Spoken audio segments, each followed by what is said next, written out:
वर्ष कशी गेली काही कळलं देखील नाही. तुमच्या बाबांच्या रिटायरमेंट एकच वर्ष या भिंतींचा रंग उतरला. ह्या भिंतींकडे बघून असं वाटतं की आम्ही आता म्हातारे होत चाललो. यंदाची दिवाळी ही आपली शेवटची दिवाळी असेल या घरामध्ये. नाही हो, म्हणजे नवीन नवलाई कोणाला नाही आवडत, पण माझी इच्छेसाठी आहे ना शेवटचा रंग मारता आला ना तर मला या भिंती निरोप घेताना का होईना मला हे घर ना सजलेलं बघायचं आहे. होय, नक्की मारूयात आपण आपल्या घरात. अगदी तू सजली असशील ना तुझ्या लग्नात, तसंच सजूया आपण. दर्शना, हा बाबा, बेटा काही काम करतेस का? विशेष तसं काही नाही बाबा, काही कंपन्यांना जॉब प्रोफाईल मेल करायचं. बरं, मला एक पत्र लिहायचंय. तुझ्या लॅपटॉपवर लिहून देशील? हा देते ना.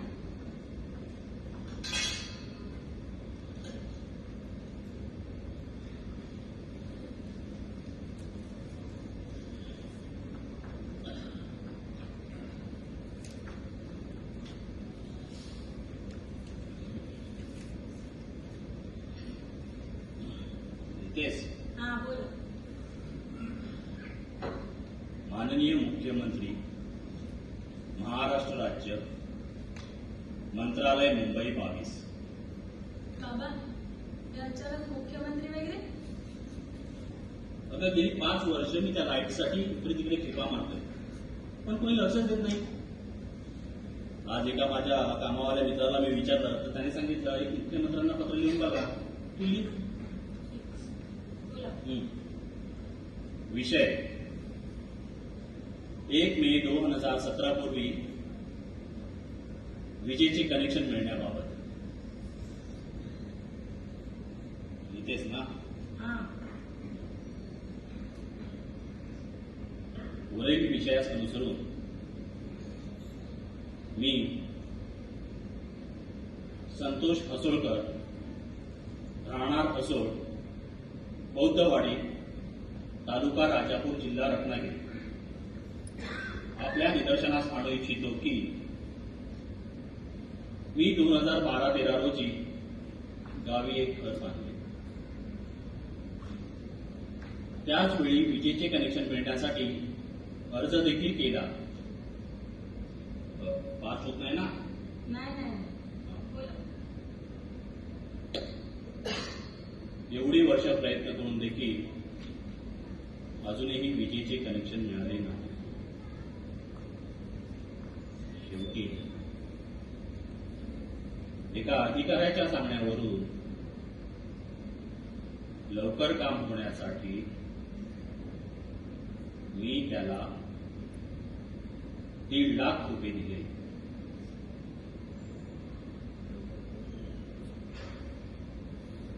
पण तरीही काम होत नाही. राजापूरच्या ऑफिसमध्ये फेऱ्या मारून मारून माझी मानसिक स्थिती पूर्णपणे ढासळली आहे. व 1 मे 2017 पूर्वी विजेचे कनेक्शन न मिळाल्यास माझ्याकडे आत्महत्या करण्यापलीकडे कोणताही मार्ग नसेल.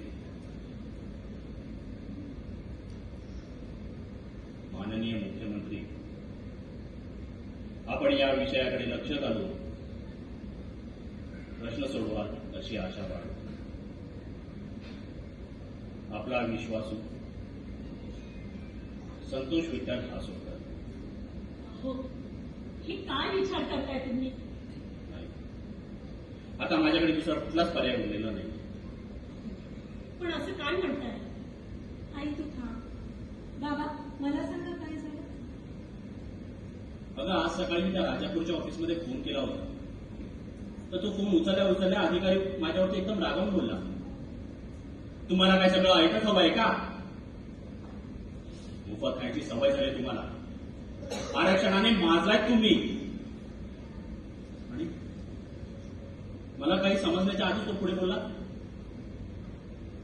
सारखा सारखा फोन करत जाऊ नका, तुमचं यादीत नाव आल्यावर आम्ही तुम्हाला कळवू. त्याने फोन ठेवून दिला. मला काही कळलंच नाही का, मी आता काय करू? मला माहिती आहे काय करायचं. काय? चला पोलीस स्टेशनला. त्या ऑफिसरचा सगळा माज उतरवून टाकू. काहीतरी काय बडबडतोयस तू? काहीतरीच म्हणजे तो ऑफिसर बाबाला साठी म्हणून बोलूच कसा शकतो? असल्याना अॅट्रॉसिटी लावल्याशिवाय अकला नाही यायचं. तू जरा थांब. थांब म्हणजे नाही, अॅट्रॉसिटी वगैरे काही नाही. अरे एखाद्याने चूक केली म्हणून आपण पण चुकीचं पाऊल नको उचलायला. एखाद्याचं जीवन खराब होईल एवढं आपलं काम महत्वाचं नाहीये. इतके दिवस वाट बघितली ना आपण, अजून थोडे दिवस वाट बघू. तू तेवढं पत्र लिहून दे. बाबा पण अगं लिह ग. अहो, तुम्ही ते ना आत्महत्येचे विचार आहे ना पहिले मनातून काढून टाका. अहो, आपल्याला काही नको. आपण आहे ना कसेही राहू. आणि तुम्ही थोडा देखील विचार नाही केला. तुम्हाला काय झालं, माझे काय होणार? हे बघ, मी काही नाही करत, पण तू जरा शांत. नाहीच करणं तुम्ही आत्महत्या. कारण आत्महत्या करायला सुद्धा ना हिंमत लागते. हिंमत ही नाही आहे तुमच्यात. कोणाची हिंमत काढतोयस रे? संतोष विठ्ठल हसवण करतील. नाही आहे हिंमत तुझ्या नवऱ्यात. या मुंबईत घर घ्यायला ना हिंमत लागते. ही नाही आहे याच्याकडे. म्हणून गावी पळतोय. मी म्हणाले 2 लाख रुपये दे, डोंबिवलीचा फ्लॅट नावावर करू, पण नाही दिले याने. पण कुणाला न सांगता त्या गावच्या घरासाठी 3 लाख रुपये भरले. त्यातूनही काही नाही झालं म्हणून आता मुख्यमंत्र्यांना पत्र लिहित आहे. सगळा कुणी येतो याला जातीवरून बोलून जातो. अरे बसले तिथे मुख्यमंत्र्यांना पत्र लिहित. म्हणजे सर्व करायचं यांनी आणि निस्तारायचं कुणी आम्ही नाही. जा तू गावीच जा. तुझी लायकी नाही या मुंबईत राहायची. दादा खूप बोलतोयस. माहिती आहे मला. पण आज जर नाही बोललो ना तर हा गावच्या घरात लाईट आणण्यासाठी या इथे अंधार करेल. अरे साधी जाणीव नाही यांना की 1 वर्षाने रिटायर झाल्यावर आमचं काय होणार, आम्ही कुठे जाणार. आज या साऊथ मुंबईमध्ये या बीएमसीच्या घरात राहतोय. लहानपणी काहीच नाही वाटलं. छान खेळलो, बागडलो, मोठे झालो. पण जेव्हापासून कळू लागलं ना हे घर कधी आपलं वाटलंच नाही. सतत हीच जाणीव होत राहिली. इथे उपरा होऊन जगतोय. या मुंबईत स्वतःच्या हक्काचं घर घेण्याचा विचार केला तर काय चुकलं माझं. तुम्ही नाही घेत ना, ठीक आहे, पण मी घेतोय तेही नकोय. आणि घेतोय तो कुणासाठी, आपल्यासाठीच ना. पण नाही, याला वाटतं मुलांना शिकवलं, मोठं केलं म्हणजे फार उपकार केले. काही उपकार वगैरे केले नाही तुम्ही.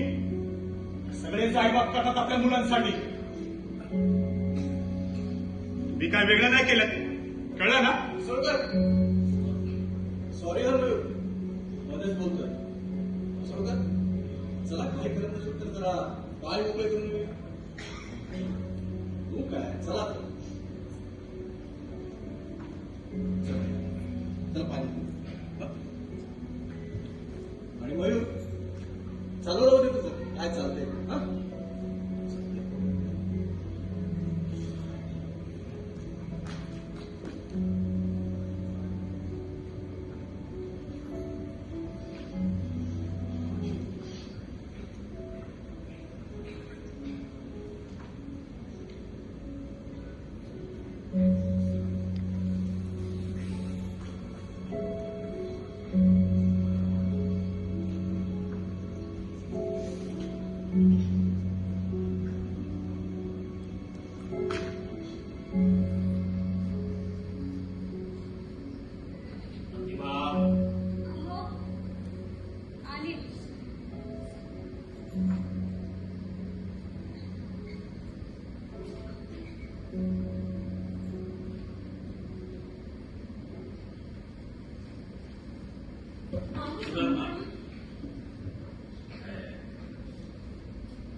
मला सांभाळायला समर्थ आहे मी.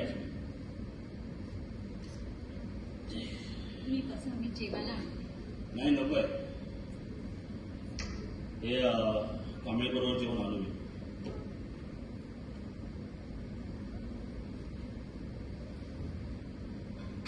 युवराज कुठे दिसत नाहीत. कुठे गेले? तोही गेला तुमच्या मागोमागे. तुम्ही दोघे जण आपापल्या घरासाठी म्हणताय. आपण या राहत्या घरात आपण राहिले का? पण प्रतिभा, अगं मुंबईमध्येही घरं नसतात ग.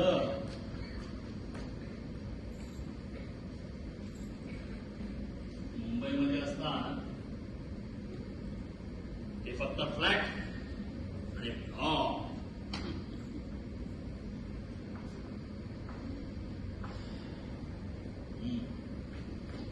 प्रतिभा, माझ्या लहानपणी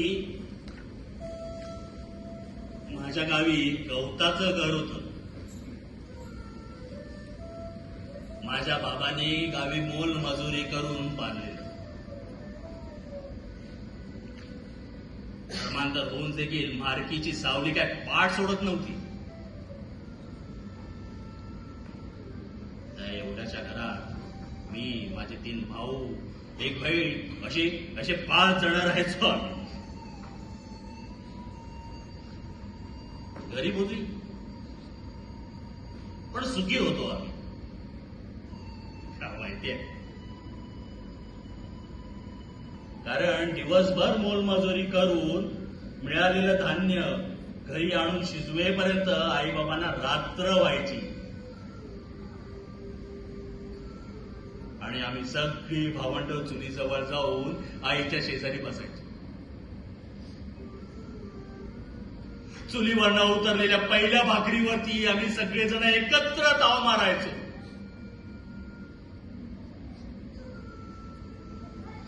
त्यानंतर आठवत पण नाही ग आई बाबा कधी जेवायचे ते. पण आम्हाला खाताना बघून त्यांच्या चेहऱ्यावरचा आनंद मात्र मी प्रत्येक रात्र बघितलाय. माझा मोठा म्हणून खूप दादागिरी करायचा, अगदी या नालायकासारखा. त्याला आमची चिंताच नसायची ग.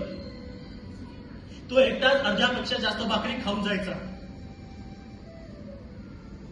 आणि आम्ही उरलेली भावंड उरली सुरलेली भाकरी आपापसात वाटून खायचो. उपाशी पोटी त्या घराच्या खड्यात कुठेतरी जाऊन पडायचो.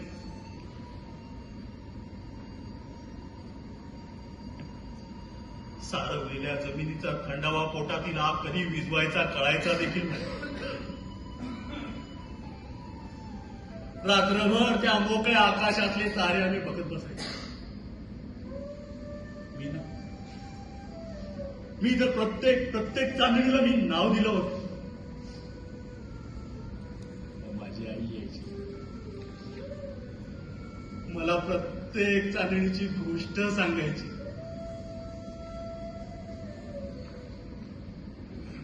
माझी सगळी भावंड झोपलेली असायची.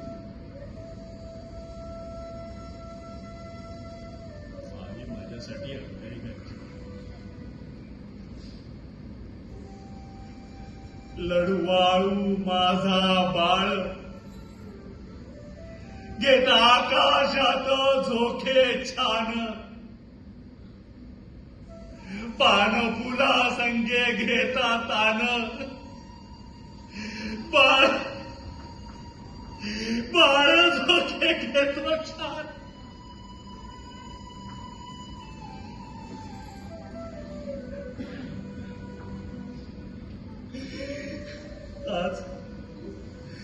आज ती अंगाई पण नाही, आई पण नाही राहिली.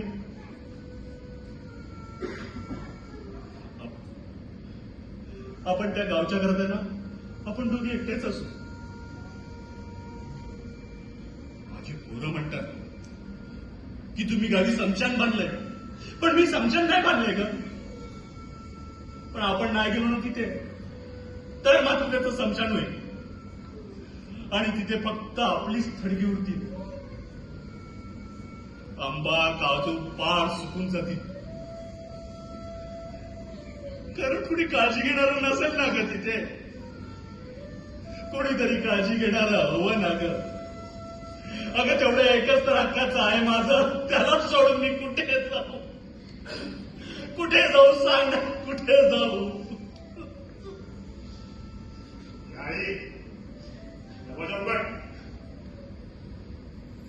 हो उघडते.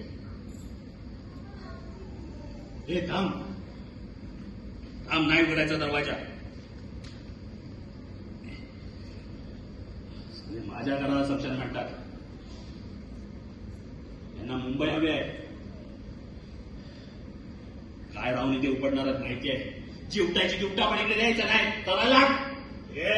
कुणाला हाऊस नाही ते राहायची. नाही राहणार तुझ्या जवळ. जा इथून पण. जा. आता काय जातं? तू नाही सांगायचं मला जेव्हा जायचंय ना तेव्हा जाईल. मुंबई हवी आहे. अरे जरा बाहेर पडा म्हणजे कळेल मुंबई कशी खायला उठते ती. नाही या मुंबईची एके दिवशी समशान झालं आणि त्या समशानात दबून तुम्ही मेलात ना तर ढेंगा खाऊन जाईल मी. एवढी लोक राहतात ना इथे. ती काय उगाच. प्रॉब्लेम काय माहितीये? तू एक नंबर जरा फट्टू आहेस. फट्टू एक नंबरचा गाबला आहेस तू. तुझी हिंमत नाहीये मुंबईमध्ये राहायची. तुम्हाला म्हणतो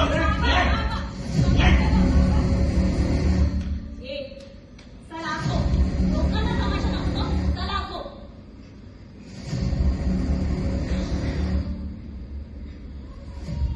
मला फट्टू बोलतो. मला अरे वयाच्या 13व्या वर्षापासून या मुंबईत राहतोय. घोळून प्यायला मी तुझी मुंबई. पण जे काय कमावलं ना इथेच सोडून चाललोय.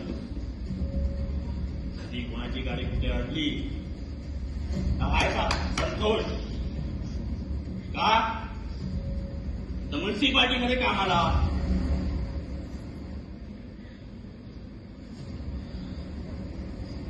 आई बाबांनी पण सगळ्या भावंडाची जबाबदारी माझ्याच खांद्यावर दिली. त्यांची लग्न, त्यांचा संसार, त्यांच्या बायकांची बाळणपण, त्यांची कर्ज, अरे सगळं फेडलं मी. आणि तरी पण करून उरलोय. आणि तेव्हा माझ्याकडे तुमच्यासारखं शिक्षण पण नव्हतं आणि आई बाबा पण नव्हते. तुम्ही शिकलायत ना मग जाऊन कुठेतरी करा ना मुंबई स्वतःची उभी. एवढी हिंमत नाही तुमच्यात. माझी हिंमत काढतोय. माझी हिंमत. तुझ्यात तेवढी हिंमत आहे ना मग तुझ्या पोरांना शिकवून दाखवतो या मुंबईत. मला म्हणतो घाबरलं. हो घाबरलोय मी. अरे भीती वाटते मला आता या मुंबईची.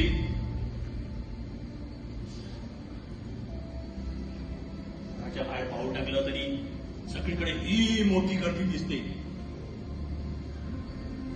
गोंधळून जातो मी त्या गर्दीमध्ये. घाम फुटतो मला. या मोठमोठ्या बिल्डिंगी, ते मोठमोठे ब्रिज बघितले ना तरी आपसुक मी पायवाट बदलतो. भीती वाटते मला एखादा ब्रिज आपल्याच अंगावरती येऊन कोसळेल. अरे इथे रस्त्यांवरती खड्डे पडतात तर आकाशातल्या ब्रिजचा कुणी भरोसा ठेवायचा? ती रस्त्यावरती खड्डे मारणारी मशीन सुरू झाली ना की हृदयाचे ठोके वाढत जातात. भीती वाटते मला. साधी खिडकी जरी उघडली तरी कुठेतरी